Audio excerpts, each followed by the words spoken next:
E aí, meus amigos, como vocês estão? O tema da nossa aula de hoje é microbioma do solo na defesa das plantas. Como utilizar os micro-organismos rizosféricos para construir plantas mais saudáveis, plantas que ficam menos doentes, plantas mais produtivas. Como potencializar a biologia a fim de defender a planta, diminuir a necessidade de pesticidas e, por fim, aumentar a produtividade com uma maior lucratividade. Como construir solos supressivos, estratégias e o entendimento desse funcionar do microbioma rizosférico do solo na defesa das plantas.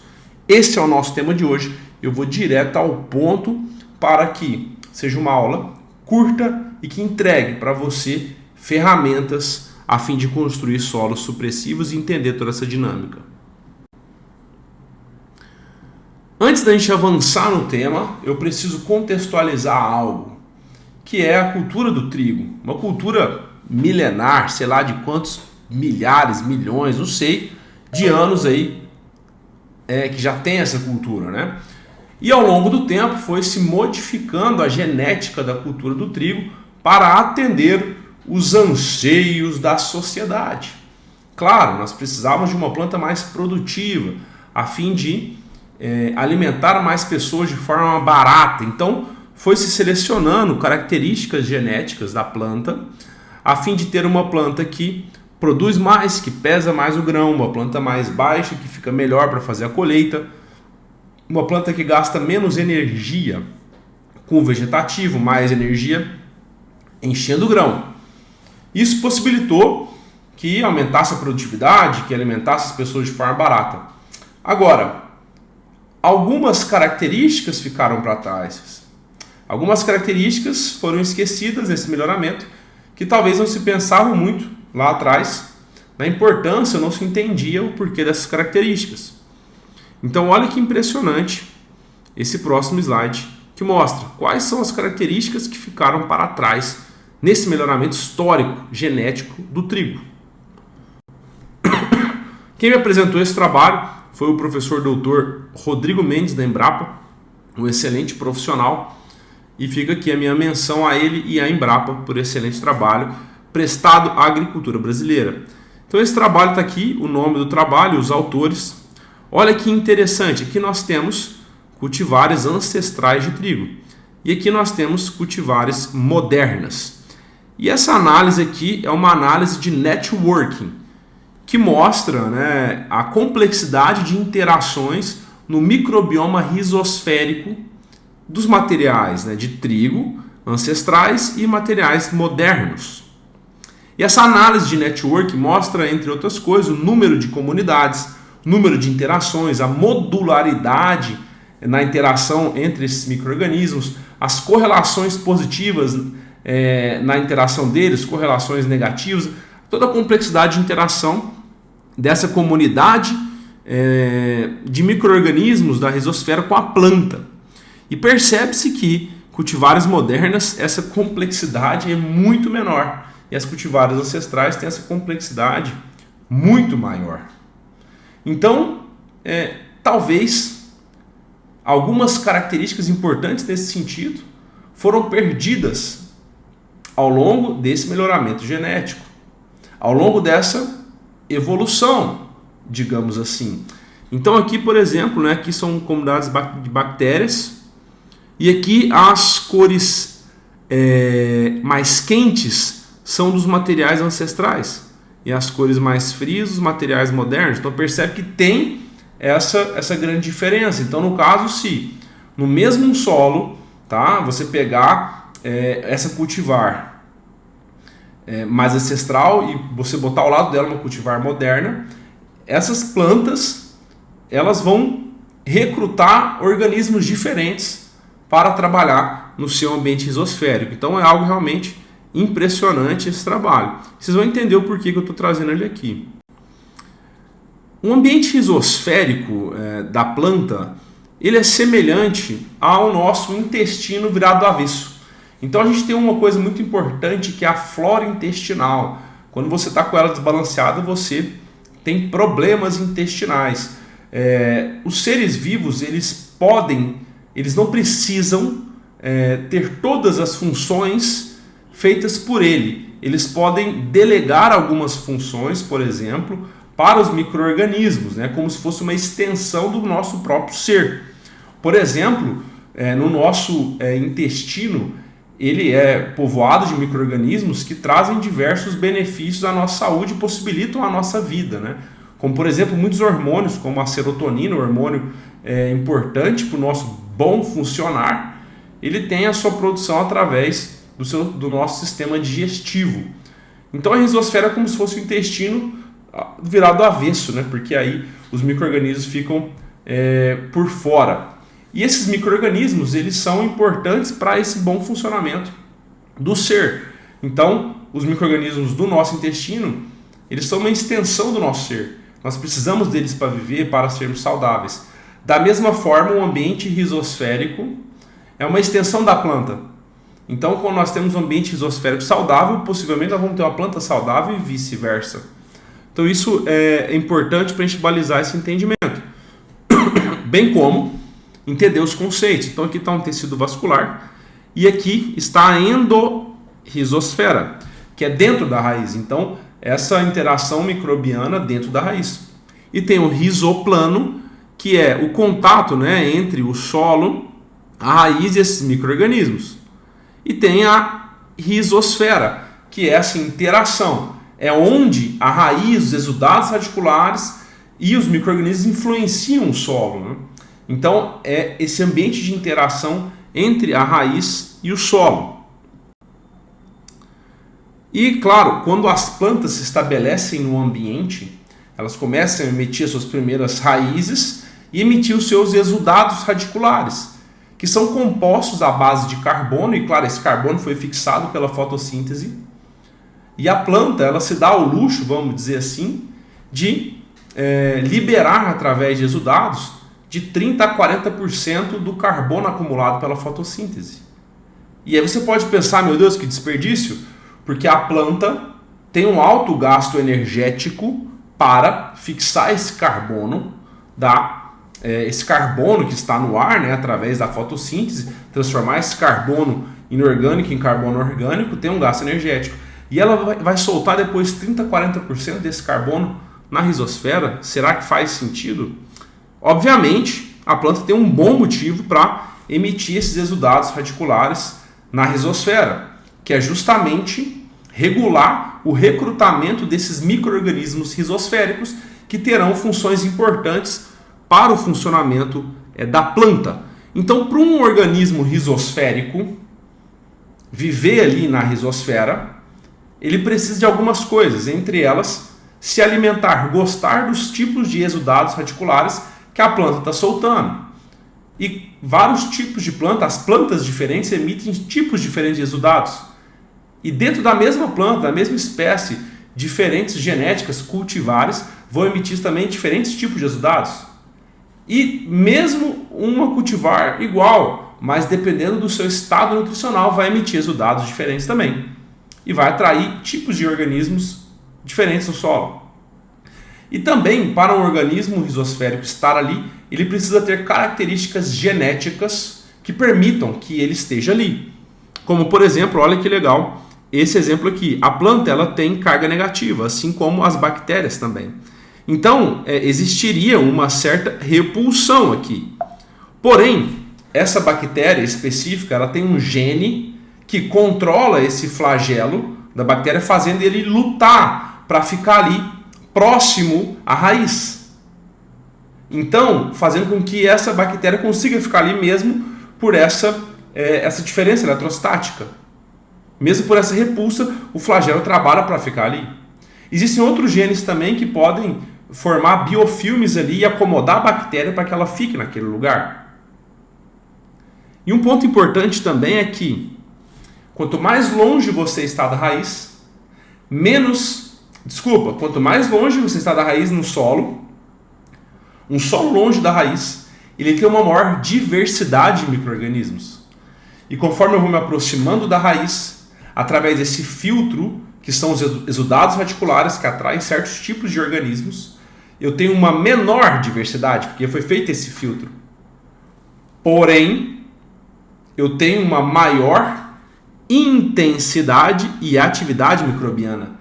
Então ali, de fato, na rizosfera acontecem muitas coisas. Uma atividade intensa, muito intensa de micro-organismos, mas uma diversidade menor. Agora pensa bem um solo pobre, pouco vivo, onde eu tenho menor diversidade se aproximando da raiz. Os exudados radiculares vão chamar certos tipos de organismos para recrutar ali, e eles não têm no solo, então não vai ter onde puxar. Então nós precisamos de solos vivos para que ele venha dar maior diversidade, para que esse filtro consiga atrair aqueles organismos mais coerentes para estarem naquele momento.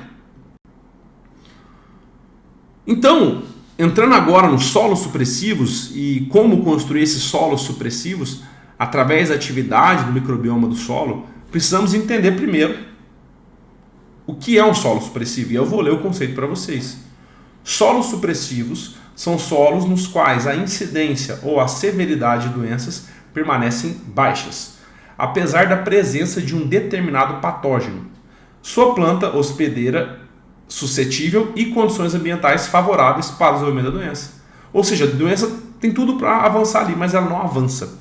Então, que esse trabalho muito legal mostra que após 3 anos de cultivo de braquiária, ok? A germinação de escleródios de Sclerotinia, Sclerotium, foi menor, ou seja, possivelmente através da braquiária nós construímos um solo mais supressivo.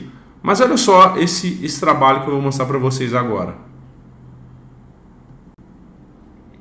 Um trabalho muito interessante também de diversos autores, entre eles o Rodrigo Mendes, que mostrou aqui beterraba, né? E aí, aqui nós temos um solo, o S, o solo supressivo, ok? E aqui um solo que não é um solo supressivo. É um solo onde a doença consegue se estabelecer. E aí você percebe essa diferença. E eu vou entrar aqui mais a fundo nisso. Então aqui é um solo que foi misturado um pouco do solo supressivo. E aqui é um solo que foi... que se esquentou esse solo, matou a biologia e que também. Mas olha só, os dois solos têm a doença. Quimicamente esses solos são iguais. Fisicamente esses solos são iguais. Mas tem algo na biologia que faz com que uma planta não tenha dumping off e na outra tenha. E esses solos aqui, essa parte de cima, foram inoculados com o patógeno Rhizoctonia solani. Então todos aqui têm Rhizoctonia solani. É o mesmo solo. E esse solo aqui, a planta, ela está saudável. E nesse solo aqui, a planta está com dumping off. O que será que aconteceu? Lógico, de natureza biológica aqui. Bom, será que é um solo supressivo? Vamos entender aqui. Então, nesse trabalho, é muito interessante aqui, nós temos o solo supressivo, o S, né? E esse solo ele tem uma baixa mortalidade de plantas, né? Muito baixa. E já aqui a gente tem o solo condutivo, um solo onde essa doença consegue impactar a planta e temos aí 50% de morte dessas plantas. Já aqui, no CS, foi colocado 10% do solo supressivo. 10% do solo supressivo trouxe para mais da metade das mortes das plantas. Ou seja, tem algo na natureza biológica desse solo que contribuiu para aumentar a supressão desse solo e diminuir a severidade da doença. E aqui, no S50 e S80, foi-se esquentado esse solo, ou seja, matou a biologia e depois refez o experimento. Matou-se a biologia do solo supressivo, do S, e depois você fez o experimento. Esquentou, ou seja, você prejudicou a biota e aí depois esse solo ele passou a ser menos supressivo. Então isso traz um grande indício de que é a biologia que está trazendo essa característica supressiva para o solo e deixando as plantas mais saudáveis, mesmo com um patógeno em condição favorável, né? Com a Rhizoctonia solani ali naquele sistema. O que será que pode estar acontecendo, né? Novamente, esse trabalho aqui de diversos autores, entre eles o Rodrigo Mendes, mostra o que acontece nessa interação rizosférica, né? Assim como eu disse anteriormente, que a planta, quando ela nasce, ela começa a emitir seus exudados e recrutar esses organismos, ela também recruta, né? Ela também atrai os organismos do patógeno, né? Por exemplo, a Rhizoctonia solanae, que ela entende a mesma língua química dessa sinalização química, ou seja, ela é atraída também, ela vai atrás dessa raiz para matar a planta. Agora, quando esse patógeno se aproxima da raiz da cultura, ela exerce um estresse oxidativo na planta, né? E produz ácido oxálico. Produz o ácido oxálico. E esse ácido oxálico, ele altera o padrão de exudação da planta, né? As substâncias que está sendo emitida ali, e sinaliza para os organismos benéficos que ela recrutou ali na rizosfera, a planta avisa através dos seus exudados que tem um invasor, né, no sistema, no caso a Rhizoctonia solanae. E através dessa sinalização, bactérias benéficas são mobilizadas para fazer uma barreira aqui. E essas bactérias, elas inclusive produzem substâncias antibióticas. E é como se fosse um exército de bactérias do bem que forma essa barreira e defendem a planta contra a invasão do patógeno. Então olha só que interessante, é como se fosse uma guerra mesmo. Então a planta entende que está chegando esse patógeno, ela emite um sinal químico que mobiliza as bactérias do bem que estão ali para esse enfrentamento, a infecção, a invasão desse patógeno na planta. Então, quando eu tenho uma planta com uma maior complexidade de interação com o ambiente rizosférico, quando eu tenho uma biodiversidade maior nesse sistema, uma possibilidade de isso funcionar melhor, eu vou ter sim solos mais supressivos. E aí ficam algumas perguntas chaves, né? A primeira é, como construir solos mais biodiversos? Porque os solos biodiversos são aqueles solos mais supressivos. Como aumentar essa biodiversidade do solo e, consequentemente, existe essa correlação ter solos mais supressivos? Segunda pergunta, quais são os organismos mais eficientes na defesa das plantas?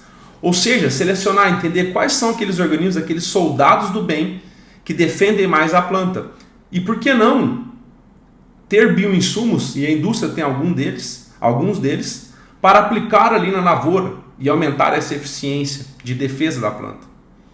Quais são as substâncias químicas que modulam a resposta do microbioma?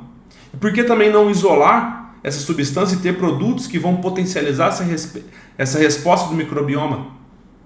Quais são as substâncias como o ácido oxálico, por exemplo? E quarto, como alterar o genótipo dessas plantas a fim de resgatar as melhores características para a complexidade de interação do microbioma rizosférico com a planta, para potencializar também os solos supressivos?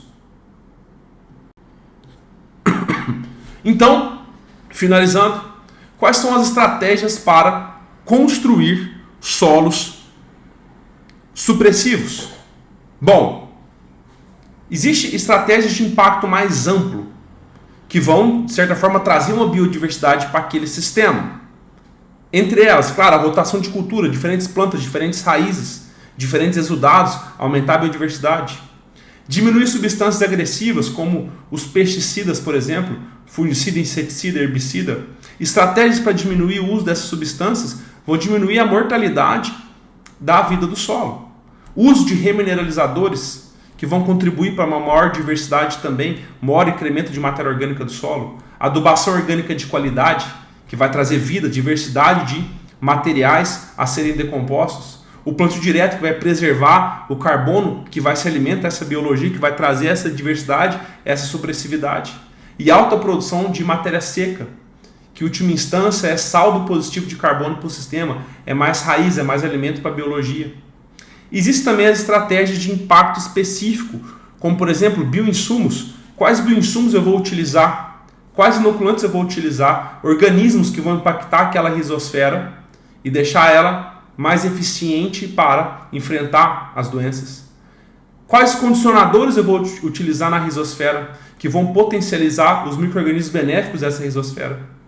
Os cultivares mais eficientes nessas interações, as comunidades funcionais que vão povoar a rizosfera e os sinais químicos que também vão potencializar essa resposta do microbioma rizosférico e construir solos mais supressivos. Então, ações estratégicas que devem estar em mente a fim de aumentar o poder supressivo dos solos, diminuir os pesticidas e construir uma agricultura mais sustentável, lucrativa, que produz alimentos mais saudáveis e que é, de fato, um caminho muito importante que coloca o Brasil como líder da agricultura regenerativa tropical e como exemplo para o mundo. Um grande abraço e fiquem com Deus.